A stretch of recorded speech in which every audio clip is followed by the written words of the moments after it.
In 1869, at the funeral of Grand Rabbi Simeon ben Judah, Rabbi Rackhorn makes the following revealing statement.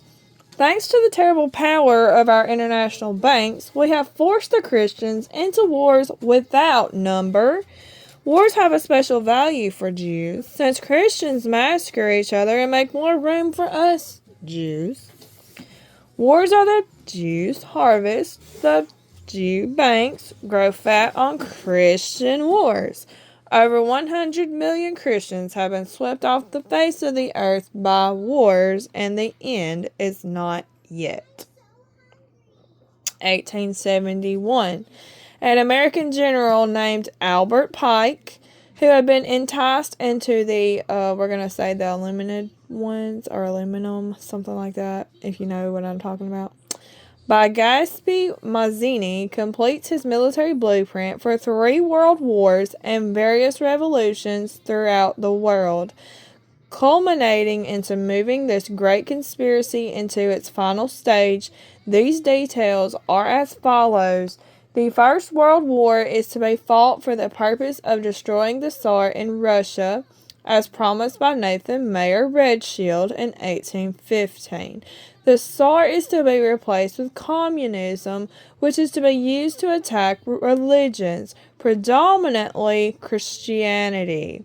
The differences between the British and German empires are to be used to foment this war.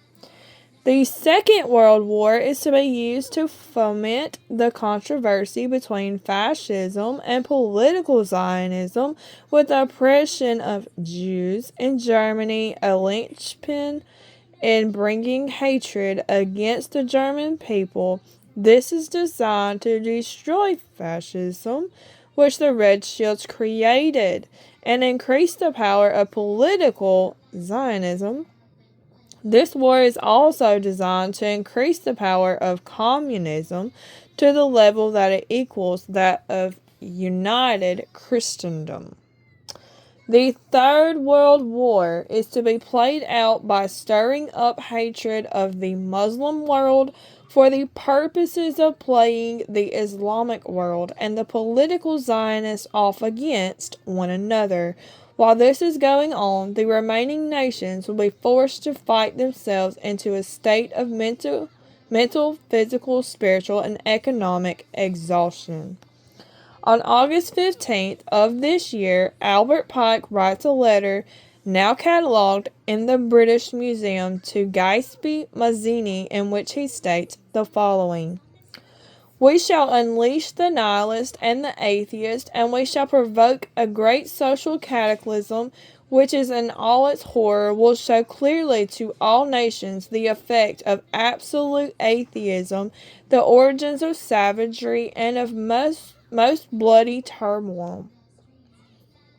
Then everywhere the people will be forced to defend themselves against the world minority of the world revolutionaries, and will exterminate those destroyers of civilization and the multitudes delusioned with Christianity, whose spirits will be from that moment without direction and leadership, and anxious for an ideal, but without knowledge where to send its adoration, will receive the true light through the universal manifestation of the pure doctrine of Lucifer, brought finally out into public view.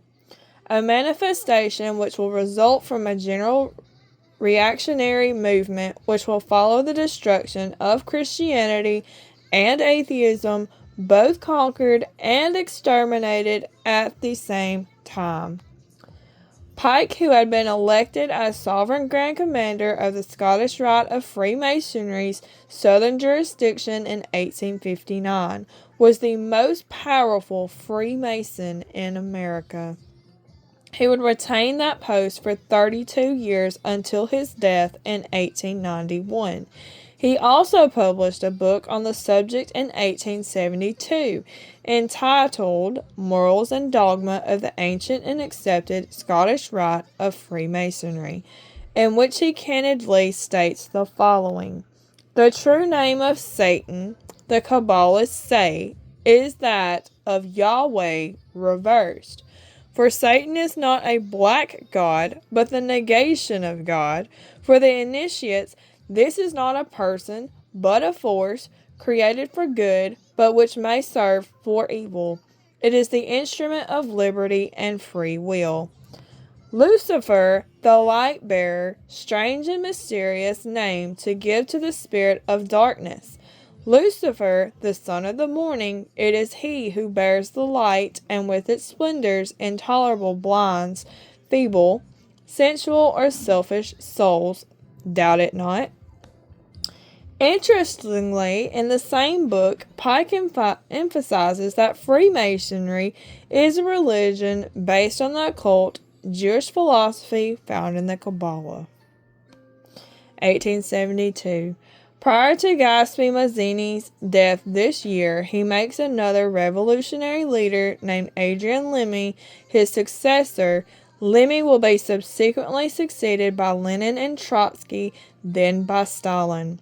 The revolutionary activities of all these men are financed by the Red Shields. The Rio Tinto copper mines in Spain, this is 1873, are purchased by a group of foreign financiers, including the Red Shields. These mines are Europe's largest source of copper. In 1875, on January 1st, Jacob Schiff, now Solomon Loeb's son-in-law, after marrying his daughter Teresa, takes control of the banking house. Con Loeb & Co. Schiff goes on to finance the Standard Oil Company of Crypto Jew, John D. Rockefeller. He also finances Edward R. Harriman's railroad empire and Andrew Carnegie's steel empire. This is all with Red Shield money. He then identifies the other largest bankers in America at that time.